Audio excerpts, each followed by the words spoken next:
गुरुर्ब्रह्मा गुरुर्विष्णुर्गुरुर्देवो महेश्वरः गुरुः साक्षात् परब्रह्मा तस्मै श्रीगुरवे नमः. ഓം ശ്രീ സായിരാം. പ്രഭുദാസി നിവേദിത.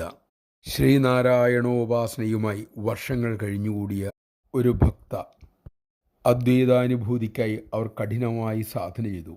വർഷങ്ങൾ കഴിഞ്ഞപ്പോൾ നിരാശ തോന്നി തുടങ്ങി. താൻ ലക്ഷ്യത്തിൽ നിന്നും അകലെയാണെന്നും അവർ ചിന്തിച്ചു. ആ സമയം അവർക്കൊരു കത്ത് കിട്ടി. അതിലിങ്ങനെ എഴുതിയിരുന്നു: വിശദീകരിക്കാനാകാത്ത ഒന്ന് ഞാൻ പുട്ടപ്പർത്തിയിൽ കണ്ടു. അത് ജ്ഞാനം ഉടൽ കൊണ്ട് വന്നിരിക്കുകയാണ്. ശ്രീ സത്യസായി ബാബ എന്നാണ് അത് അറിയപ്പെടുന്നത്. അത് വായിച്ചതും അവർക്ക് അനുഭൂതി ഉണ്ടായി. ഏറെ നേരം കഴിഞ്ഞ് ബാഹ്യബോധം വന്നു. അതോടെ താൻ അനുഭവിച്ച ആ ദിവ്യാനുഭവം ഒരിക്കൽ കൂടി അനുഭവിക്കാൻ കൊതിയായി. ഈശ്വരനുമായി ഏകീഭവിക്കാൻ തിടുക്കമായി. അങ്ങനെ ഒടുവിലവർ പർത്തിയിലെത്തി. സ്വാമി അഭിമുഖം അനുവദിച്ചു.